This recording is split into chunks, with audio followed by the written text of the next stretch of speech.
संख्या में सभी से एक साथ मिलना ये सबके भाग्य में नहीं होता। और मैं अपने आप को बहुत भाग्यशाली मानती हूँ कि एक छोटे से निवेदन पर अगर मेरी सभी चाची सास यहाँ आ गई है तो इससे अच्छा आशीर्वाद और क्या हो सकता है। सब चाची सास हुए कि नहीं? आप सब लोग, अभी भैया ने पूछा कि कौन आया है, तो सब संकोच कर रहे थे कि नाम कैसे, पता तो सबको होगा पर संकोच कर रहे थे। और संकोच क्यों कर रहे थे कि मंत्री जी की बहू है, नाम कैसे ले। तो आप सबसे कहना चाहती हूँ कि मंत्री जी की बहू से पहले, और पहले इसलिए लगा रही हूँ कि जब मैं सम्मेलन में पहुंची, सम्मेलन से शादी हुई ये तो सबको पता होगा, सबको पता है। तो जब मैं सम्मेलन से मैं पहुंची और मेरी शादी होने से पहले मैं किससे मिली, जो बेटियों की, जिन बेटियों की शादी हो रही थी सबसे पहले मैं उनसे मिली। तो कैसे मैं मंत्री जी सिर्फ उनकी बहू हुई कि भाई मंत्री की बहू आई है। मैं पहले आप लोगों की बहू बेटी हूँ, बाद में उनकी बहू हूँ। क्योंकि मुझे बहुत अच्छा लगता है जब कोई ये कहता है कि हमारी बहू आई है, शिल्पी आई है। कितनी खुशी मिलती है कि नाम से बुला रहा है अगर कोई तो अपनापन ज्यादा हुआ। भैया जी ज्यादा खास कहलाए जब तो नाम से बुला रहे, कहलाए कि नहीं। तो मैं सबसे चाहती हूँ कि मंत्री जी की बहू ठीक है कि मैं हूँ, मैं मान रही हूँ, मगर खुशी मुझे कब मिलेगी जब मैं पूरे परिवार की बहू कहलाऊंगी और बेटी कहलाऊंगी। क्योंकि अब कुछ बेटियां हैं जो मेरी क्या हो गई, ननद हो गई। काहे कि इनकी बहनें तो हमारी नंद है, और नंदों का अधिकार ज्यादा होता है। नंदों ने अगर एक बात कह दी कि मतलब भाभी मना नहीं कर सकती, काहे गुस्सा हो जाए नंदे और फिर उन्हें मनाने पड़े। और जो चाची सास हैं, देखिए सास कोई भी हो, खुद की सास, चाची सास, कोई भी हो, पर सास का पद कहाँ होता है, सबसे ऊपर। कि अगर एक आप सब लोग परिवार हो और मंत्री जी का परिवार हो, मंत्री जी का परिवार इसलिए लगा रही हूँ कि मुझसे भी पहले कई सालों से आप लोग उनसे जुड़े हो और उनके माध्यम से मेरा परिवार ये इतना बड़ा हुआ है। क्योंकि कहीं और शादी हुई होती तो 2, 5, 10 लोगों का परिवार होता, सास ससुर, हम दोई, बच्चा, ननद। मगर चूंकि दीपू भैया से शादी हुई, आपके दीपू भैया, तो परिवार इतना बड़ा हो गया कि गिनती तो शुरू हो रही है पर खत्म नहीं हो रही। शुरू तो हो रही है कि 1, 2, 3, 4, मगर आप जहां तक गिनोगे, ये मैं कह सकती हूँ कि जहां तक गिनोगे, गिनते ही चले जाओगे, कमी नहीं पड़ेगी। ये हमारे परिवार की निशानी है, क्योंकि आप सब लोग भार्गव जी का परिवार हो। और ये बात भी बता दूं कि लोग दिल से माने ये जरूरी होता है, मुंह से बोले जरूरी नहीं होता है। कुछ लोग नहीं बताते कि हम आपके साथ हैं, मगर वो सच्चे दिल से मंत्री जी के साथ होते हैं। ये बात मुझे बहुत अच्छे से पता है। जरूरी थोड़ी है कि वो बोले गई कि भाई हम तुम्हारे साथ हैं। दिल से रिश्ता, मैं यहाँ इस पूरे क्षेत्र के लिए मैं ये कह सकती हूँ कि भार्गव जी से कहीं ना कहीं, चाहे वो कहीं से भी जुड़ा हो, मगर जुड़ा जरूर है और नाम जरूर लेता है। गुस्सा में ले तो और हंस के ले तो नाम तो लेता है कि नहीं लेता। और भगवान का नाम भी है तो दो यूं में तर गए, इते से भी तर गए और उते से भी तर गए, नहीं तरे।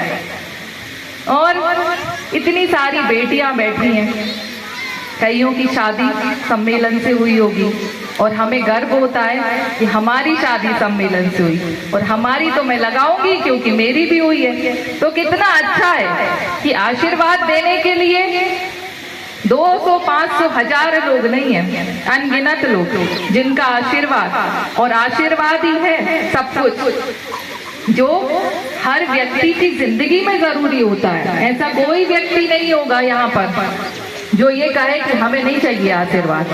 सबको आशीर्वाद चाहिए, और जो आशीर्वाद मिलता है वही हमारे काम आता है। कई जो हमारी माताएं या मेरे चाचा या कोई भी इनके परिवार में से कोई अगर बीमार हो जाए तो एक बार भैया को बता भर दो कि दीपू भैया ऐसा हो गया है कि वहाँ व्यवस्था नहीं है और इलाज कराने हैं, और बहुत ही जरूरी है, काहे कि किसी से की जान से बढ़कर और कुछ नहीं होता। तो फ्री इलाज भी किया जाता है। अगर कहीं कोई एक्सीडेंट हो गया हो, बस एक फोन भर लगा दो, और दीपू भैया को तो छोड़ो, मंत्री जी को तो छोड़ो, जो उनके साथ रहते हैं, अगर उन्हें भी फोन लगा दो तो पूरी व्यवस्था हो जाती है। जरूरी नहीं है कि आप उनको ही फोन लगाओ, पूरी व्यवस्था हो जाती है। कोई बच्चा पढ़ना चाहता है और उसके माता पिता आर्थिक स्थिति ठीक ना होने की वजह से अगर नहीं पढ़ा पा रहे होते हैं तो शिक्षा की व्यवस्था भी मंत्री जी करवाते हैं। और आप लोगों को लग रहा होगा कि ये सब बातें तो मैं इसलिए कर रही हूँ, बहू तो है तो और क्या करेगी, बातें तो करेगी, अब उनकी तारीफें तो करेगी। तो आपको बता दूं कि बहू हूँ और ये मेरे लिए सौभाग्य की बात है, और अगर मैं बहू नहीं भी होती तो भी मैं पीछे नहीं हटती ये सब बातें बताने के। क्यों? क्योंकि अगर हम कर्म अच्छे नहीं कर सकते तो जो अच्छे कर्म कर रहा है उनके बारे में बता तो सकते हैं कि नहीं बता सकते। अगर हम किसी अच्छे कर्म करने वाले के बारे में बताएंगे तो भगवान उतना ज्यादा फल तो नहीं तो थोड़ा तो देगा कि सच्चाई के साथ तो खड़ा है, गलत के साथ तो नहीं है। और मैंने तो सुना है कि यहाँ के लोग धर्म को लेकर सबसे आगे हैं, धर्म को लेकर, और तो अधर्म को मंजूर नहीं है। तो सच्चाई क्या है? धर्म, और झूठ क्या है? अधर्म। जो अधर्म के साथ चलता है उसे थोड़ी दूर भी जाने के बाद जगह नहीं मिलती, और जो धर्म के साथ चलता है, जिसके अच्छे कर्म होते हैं, वो यहाँ तो ठीक है, यहाँ से तो आगे बढ़ेगा ही, मगर वहां तक भी जगह उसकी पहली रहती है। पहले तुम्हें जगह मिलेगी, बाद में किसी और को। तो अच्छे कर्म हमेशा करो और सच्चाई का साथ देने में पीछे कभी नहीं हटो। देखो, राजनीति की बात नहीं है ना, मैं अभी कोई राजनीति करने आई हूँ, मैं अपने परिवार वालों से मिलने आई हूँ। बहुत सारे लोगों को लगता है कि भाई राजनीति के परिवार से है तो राजनीति तो करेंगे। तो हम बता दें कि राजनीति तो आती नहीं हमें, और ना हमें वे बातें आ रही कि हम क्या करना है राजनीति की बातें। मगर आप लोग वोट दो मत दो, क्योंकि ये सब बातें करने के लिए मंत्री जी और उनका बेटा पर्याप्त है।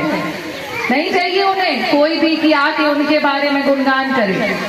मगर बात इसलिए हो रही है कि इस परिवार के मुखिया की अगर बात ना करें तो परिवार अधूरा है।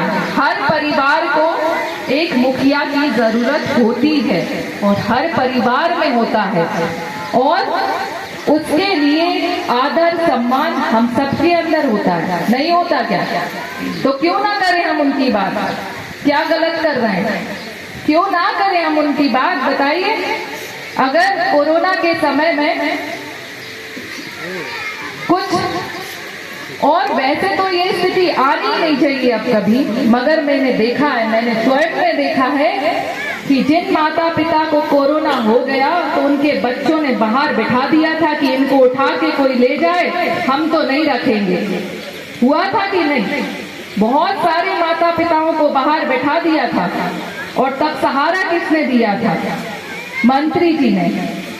और मंत्री जी सिर्फ मैं कहकर इसलिए संबोधित कर रही हूँ कि अब ससुर जी आए तो नाम कैसे लगे, तो मंत्री मंत्री कर रहे हैं, नहीं हम डायरेक्ट काहे कि अब बताने तो पड़ेगी, तो क्या करें, तो मंत्री कह दें। तो इसलिए तो किसने साथ दिया था?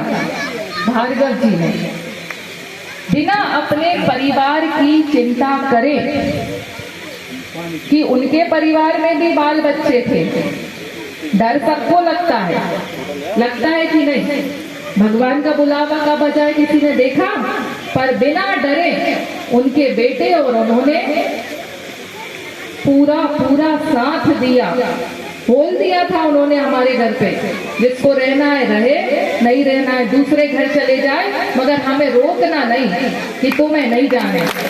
काय कि सबके घर से रोक रहे थे कि डर तो सबको है कि भैया बाल बच्चे हैं, मगर उन्होंने कह दिया कि भगवान सब देख रहा है, हमें हो रहा हो कुछ हो जाए, कम से कम अच्छे कार्य के द्वारा होगा कुछ, तो भगवान ज्यादा जल्दी सुनते हैं। जाना तो सबको है, कौन रुक जाएगा यहाँ, अमर होके तो कोई नहीं आया। और अच्छे कर्म करके अगर कोई जाता है तो उसको भगवान भी स्थान देते हैं। सबसे बड़ी बात ये है, तो क्यों नहीं करें हम उनकी बात। अबे तो कहा चल रहा है लाडली बहना योजना, तो सब कहा हो गई बहनें हो गई, बहुएं भी बहनें और जो माताएं हैं वो भी बहनें। अब हमें समझ नहीं आ रही कि भैया चाची सास तो थी, तो अब बहुएं भी बुआ सास हो गई, चाहे सब बुआ सास, सब सास बैठी हैं।